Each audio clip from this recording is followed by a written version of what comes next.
Pessoal, nós continuamos aqui na região de Görem, na Turquia, e esta parte onde nós estamos aqui é um museu a céu aberto. O que você tem nesse museu aqui? Uma das primeiras ordens monásticas do mundo, construída depois das ordens monásticas que foram feitas lá na África. Deixa eu explicar para você um pouquinho o que seriam as ordens monásticas. Para isso eu tenho que voltar um pouquinho antes da história do cristianismo, eu tenho que voltar à época de Alexandre o Grande. E você pode estar perguntando, o que Alexandre o Grande tem a ver com as ordens monásticas? Bom, Alexandre o Grande dominou muita parte do mundo, você sabe disso. Ele caminhou mais de 5.000 quilômetros com seu exército e cada ponto que ele conquistava, ele ia para diante e nunca retornava. Ele chegou a ir até a Índia.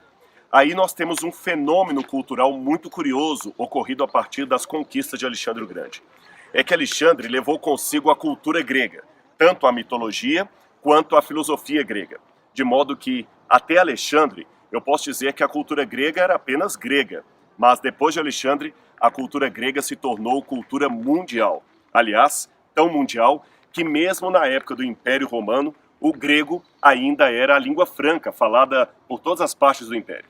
Pois bem, na época que Alexandre esteve na Índia, ao que tudo indica, ele ficou admirado por muita coisa da cultura indiana, inclusive a ideia que eles tinham de homens santos, homens virtuosos. Até hoje, quem vai à Índia pode ver esses homens. São aqueles, por exemplo, que ficam com o voto de ficar para sempre com a mão para cima, que não comem, que deixam a barba crescer, que andam nus pela rua. São homens que relegaram ao esquecimento todo o prazer humano. Enfim, homens que tiveram, segundo a crença deles, um total e completo domínio sobre o seu corpo. Homens que não são mais tocados pelas paixões humanas. Pois bem, Alexandre se admirou com isto e começou a deixar, por onde passava, a ideia de que os homens virtuosos, arites, como diz em grego aristes, de onde vem a palavra aristocracia, os virtuosos no poder, os homens virtuosos não eram geralmente os políticos, mas sim aqueles que conseguiam o domínio sobre o seu corpo. Isto criou uma filosofia grega, baseada também nos escritos de Platão, que dizia que o homem deve vencer o seu corpo e procurar o mundo das ideias, o mundo espiritual. Vários outros grupos, como por exemplo os estoicos, também valorizavam isto. Você sabia que, aliás, o próprio imperador romano Marco Aurélio também era um filósofo estoico? E Marco Aurélio dizia que ele tinha a capacidade de dominar o seu próprio corpo.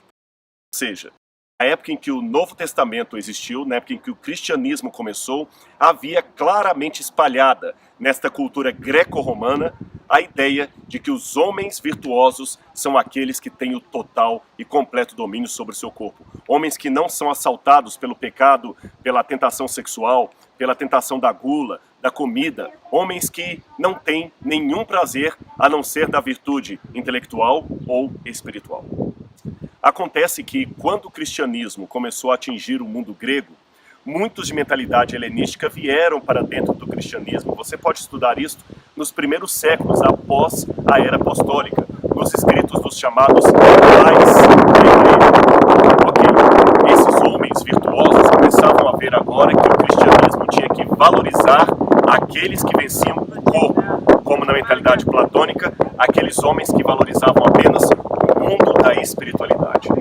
Foi nesta leva que Basílio de Cesareia veio para cá, para uma região inóspita, e fundou aqui um monastério, um lugar onde os homens cristãos que vinham para cá eram homens que venceriam o pecado, venceriam o sexo, venceriam o prazer do alimento, ficariam apenas na norma medieval do reze e trabalhe, ora et labora, como dizem em latim. Homens que apenas rezavam e trabalhavam, e moravam nessas grutas. Você pode ver em vários lugares aqui resquícios ainda daquelas celas ou quartos onde moravam esses monges. E alguns lugares aqui foram transformados em capelas, em igreja.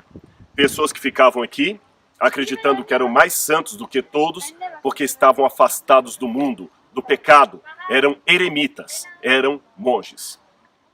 Havia vários outros também que aderiram à teologia monástica. Por exemplo, São Pacômio, que morou em cima de uma pilastra e não comia nem bebia, a não ser que alguém levasse um pouco d'água para ele. Orígenes, que chegou a castrar a si mesmo para não ter mais nenhum desejo sexual. Você tem São Bento, que fundou as regras da Ordem de São Bento.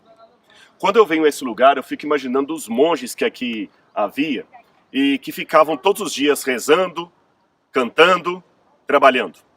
Mais nada além disso. E eu fico pensando, o que passava na cabeça daqueles monges? Eram homens sinceros, eu não posso negar isto. Muitos deles podiam estar fazendo aquilo com muita sinceridade para com Deus. Mas, infelizmente, se eu comparar isto com o evangelho pregado pelo apóstolo São Paulo, que esteve aqui na região da Capadócia, antes que esses monastérios fossem feitos aqui, fossem criados por Basílio de Cesareia, o apóstolo Paulo esteve aqui. Eu estou pertinho da região da Galácia, para onde Paulo mandou uma carta. Paulo pregou a justificação pela fé. Paulo pregou que Deus não vai me aceitar pela quantidade de esmolas que eu ofereço, pela quantidade de orações que eu faço, pela quantidade de jejum que eu exercito. Deus vai me aceitar pela graça mediante a fé. Esta combinação da graça com a fé é que trará a salvação. E não as obras, não a mortificação desnecessária do corpo. É lógico, eu não quero levar você a uma ideia agora de graça barata, não é isto. A graça é de graça, mas ela não é barata, porque ela custa tudo que eu tenho e a graça transforma a minha vida. Mas o que eu quero dizer para você é que as obras que aqueles monges aqui praticavam, elas não são o meio nem a causa da minha salvação, mas devem ser o resultado dela. Repito, os monges que aqui viveram talvez fossem pessoas sinceras a Deus, mas se entendessem o Evangelho de Cristo, talvez teriam uma vida cristã um pouco mais fácil. Talvez entenderiam que Deus não queria que eles viessem para o deserto, morar em cavernas.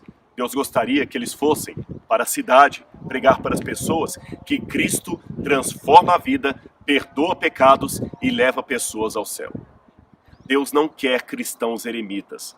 Ele disse, Pai, não peço que os tires do mundo, mas apenas que os livres do mal. E Jesus disse, ide, portanto, fazei discípulos de todas as nações, batizando-os em nome do Pai, do Filho e do Espírito Santo. Ele não disse, vão para o deserto e fiquem ali separados de tudo e de todos. E você hoje? Que tipo de cristão você é? Um cristão monástico que vive no rolzinho da sua espiritualidade, que não quer participar da igreja porque lá tem pecadores demais, por isso você diz, sabe, eu não frequento igreja nenhuma porque eu prefiro ficar em casa, longe desses cristãos hipócritas, longe desses pecadores. A igreja tem muito mau testemunho, não serve para eu ficar lá. Eu acho que não é esta a teologia que Cristo pregou. Não é esta a teologia basiliana de eremitas cristãos, mas de pessoas que testemunham na multidão que Cristo os transformou. Um lugar muito interessante para visitar, recomendo que você venha à Turquia visitar esse lugar para conhecer um pouco da história do cristianismo, mas também para você aprender que tipo de religiosidade Deus quer. Compare o evangelho com a vida monástica e você verá que a justificação pela fé nos livra de muito legalismo, de muito cerimonialismo que talvez não leva a lugar nenhum. Que Deus abençoe a cada um de vocês, é o meu desejo, em nome de Jesus.